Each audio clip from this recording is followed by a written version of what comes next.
എത്ര വർഷമായിട്ട് medical college വരുന്ന ആളാണ്? ഞാൻ എൻ്റെ ഒരു ചെറുപ്പം കാലം തൊട്ട് ഇവിടെ വന്നുകൊണ്ടിരിക്കുന്നു. വരുമ്പോഴും നമുക്കൊരു ഇവിടെ വരുമ്പോൾ നിഷ്പക്ഷമായി പറഞ്ഞാൽ മതി, കഴിഞ്ഞ 10 വർഷത്തിനിടയിൽ ഉണ്ടായ ഒരു മാറ്റം. 10 വർഷത്തിനുണ്ടായ മാറ്റം എന്ന് പറഞ്ഞാൽ തീരെയല്ല.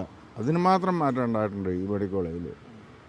ഈ മെഡിക്കൽ കോളേജ് ഇതുപോലൊരു സ്ഥാപനം ഇല്ലെങ്കിൽ ഞങ്ങളെ കൂട്ടുള്ള ആൾക്കാരൊക്കെ എന്ത് ചെയ്യുന്നു? ഇതൊക്കെ 2 കൊല്ലം ഒക്കെ കഴിയുമ്പോൾ എങ്ങനെ ആയിത്തീരുമെന്ന് ദൈവത്തിന് മാത്രം അറിയാമല്ലോ. ഇനി ഭരണം മാറിക്കഴിഞ്ഞാൽ ഇതിൻ്റെയൊക്കെ ഇടപാട് തീർന്നു. അത്രമാത്രം നിങ്ങൾക്ക് എല്ലാ ചികിത്സയും ലഭിക്കും. എല്ലാ ചികിത്സയും ലഭിക്കും. ഇതിപ്പോൾ ഞാൻ ഈ ബൈപ്പാസ് ചെയ്യാനായിട്ട് കാരിത്താസ് ചെയ്യാൻ ചോദിച്ചു കഴിഞ്ഞപ്പോൾ 5 ലക്ഷം രൂപ പറഞ്ഞു. 5 ലക്ഷം രൂപ.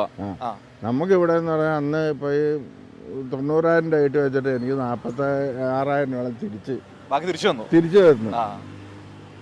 പിന്നെ ഒരു 10,000 രൂപ വേറെ മുഖ്യമന്ത്രിയുടെ കിട്ടുകയും ചെയ്തു.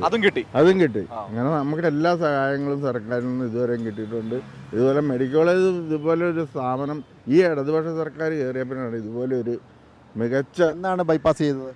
ബൈപ്പാസ് ചെയ്തിട്ടിപ്പോൾ കഴിഞ്ഞ മുമ്പിലത്തെ വർഷം മാർച്ച് 5-ാം തീയതി ചെയ്തതാണ്. ഇവിടുത്തെ കാർഡിയോളജി ഡിപ്പാർട്ട്മെന്റ് എന്ന് പറയുമ്പം ലോകത്തിന് തന്നെ അല്ലെങ്കിൽ രാജ്യത്തിന് തന്നെ മാതൃകയായ ഡിപ്പാർട്ട്മെൻറ്റാണ്.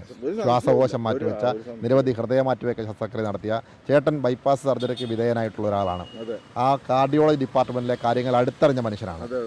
എന്താണ് ആ ഡിപ്പാർട്ട്മെൻറ്റിനെ കുറിച്ച് പറയുന്നത്? ഡിപ്പാർട്ട്മെൻറ്റിനെ പറ്റി പറയുകയാണെങ്കിൽ ഇത്രയും മാന്യമായിട്ട് വരുന്ന നമുക്കൂടെ ഇടപെട്ട് നല്ല രീതിയിൽ ഡോക്ടർ സാറിൻ്റെ പേര് ഞാൻ മറന്നുപോയി, പ്രൊഫസർ ജയകുമാർ സാറ് നമ്മളോട് നേരിട്ട് തന്നെ നമ്മുടെ ആൻറ്റിഗ്രാം ചെയ്ത് കഴിയുമ്പോൾ നമ്മളോട് വർത്തമാനം പറയും, നമ്മളോട് സ്നേഹിക്കുകയും നമ്മളോട് പെരുമാറ്റം മാത്രം മതി. രോഗം മാറും. രോഗം മാറും.